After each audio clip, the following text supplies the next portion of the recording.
Well, it seems like with Tom Brady returning to Tampa, those NFC South rivals are looking to upgrade their QB position. Might want to do that. The Carolina Panthers and New Orleans Saints meeting with Houston Texans quarterback Deshaun Watson this week in hopes of landing QB1. Carolina seems to be done with Sam Darnold after that failed experiment of 4-7 in 2021, while the Saints still in search of a long-term replacement when it comes to Drew Brees, who retired just last 2 seasons in 2020. Jameis Winston is still an option, but Deshaun Watson is definitely out there. Several other teams are reportedly interested in Watson as well, still just 26 years old. A 3-time Pro Bowler selection there. Did not play last season, but when you look at those numbers from 2020, top 3 in completion percentage, yards, touchdowns, interception ratios, and also the passer rating when it comes to Watson. All right, for more on this, senior NFL writer Jason La Canfora tapping in here at HQ. And JOC, Deshaun Watson meeting with the Panthers and Saints. There's also a report that he's going to meet with the Browns. Don't know how he's going to get all that in today, but what's the latest you can tell us about his situation here? Well, it's certainly moving towards some closure here. And after a year of uncertainty and a year of people wondering whether he was going to face criminal charges or not, and whether he'd be facing issues with the legal authorities and whether or not he'd be incarcerated, what have you. A lot of that is cleared up, but not everything is certain, and the NFL is watching all of this closely, and he will be deposed today to testify about 2 of the 22 pending civil cases he's facing. He has already had the ability to talk to officials with the Saints and the Panthers. The Browns are in that mix as well. I mean, the Texans would prefer to trade him to the other conference. I'm not sure that Deshaun Watson is looking right now at playing in Cleveland as something that he really wants to waive his no-trade clause for. But we'll see how the process plays out. Are these team officials and owners able to put something in front of him, sort of a package, a template for how they're going to win big there and how they're going to embrace Deshaun Watson, and could that carry the day? Remains to be seen. I've heard the most about the New Orleans Saints. It's been a winning franchise. It's been a team that spent a lot of money. It's been a team that traditionally challenged for the playoffs and going deep into the playoffs. General manager Mickey Loomis has built a lot of successful teams.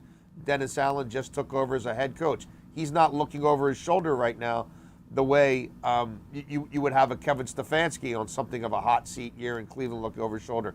Matt Rule, there's been numerous times where Matt Rule's almost left the Panthers already. Is that who Watson wants to hitch his wagon to? And look, you're going to have to give up some picks and players in this deal. Which of these teams, after they make a deal for Deshaun Watson, still looks like a contender? These are all things he has to weigh. Playing in a dome versus playing somewhere in Cleveland, the level of competition, Tom Brady year to year in the NFC South. The AFC North looks like it's going to be real tough for a long time. Again, Carolina, what have they built? What have they done under David Tepper? When have they last really been a competitive franchise? So it's a lot for him to weigh. Perhaps another team enters the fray. I know Seattle has interest, but that might not be a geographical match for Deshaun Watson. But we are certainly moving towards him being a part of another organization but other than the Houston Texans. But we'll see also what comes out of these depositions today. And obviously the specter of NFL discipline still looms, and that could be significant discipline. Many Pittsburgh fans were hoping that they were going to be in the Watson sweepstakes. That's no longer the case because the Steelers did add Mitchell Trubisky yesterday on a 2-year deal. Of course, that 1 year in Buffalo. Now he's heading to Pittsburgh. Your thoughts on that move? Well, they were never in Deshaun Watson. They were never going to be, even on the periphery of that search. It was a non-starter for them, given the magnitude of the inquiries into his behavior and his actions and what exactly happened here. People in that organization found all of this distasteful, and this was not a road that ownership was willing to go down. And frankly, a lot of people in upper management of the team didn't feel like they should be aligning themselves with Deshaun Watson, again, given the magnitude of these accusations. So I wouldn't look at it through that portal of, well, they didn't get this, but they got that. They were never going Deshaun Watson. Look, Matt Canada, their offensive coordinator, has been really hampered by what he's had to deal with at the quarterback position the last 2 years. Ben Roethlisberger couldn't really move, didn't really want to move. He was a sitting target in the pocket. You couldn't move the mesh point around. You couldn't move the launch point around. He was going to drop back 3 steps and get rid of the ball in 2 seconds. That was the reality of their passing offense.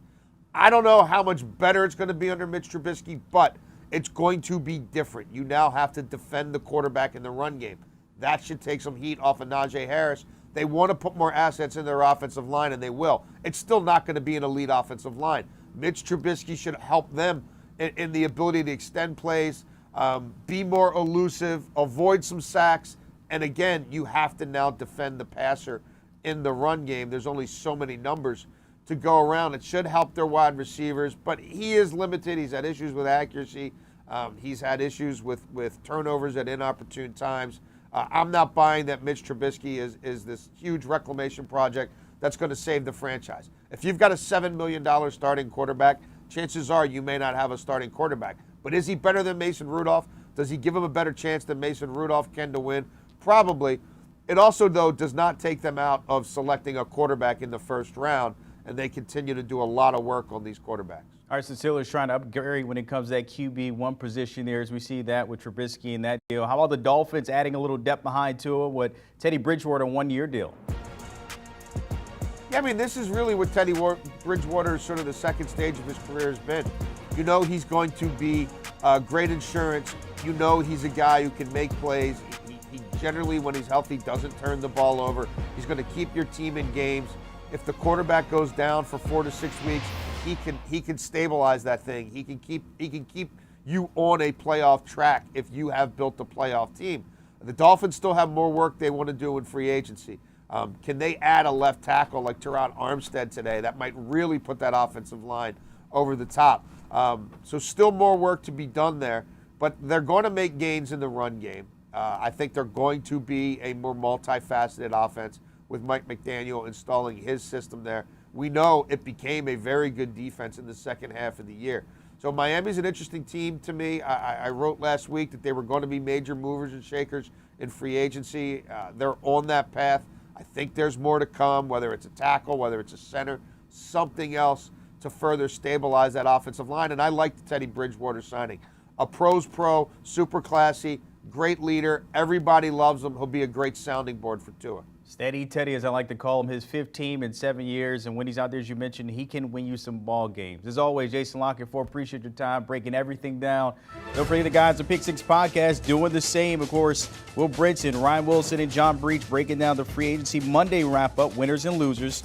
Jags kind of helped Trevor Lawrence a little bit. Steelers at Mitchell Trubisky and Deshaun Watson, still waiting to see where he lands.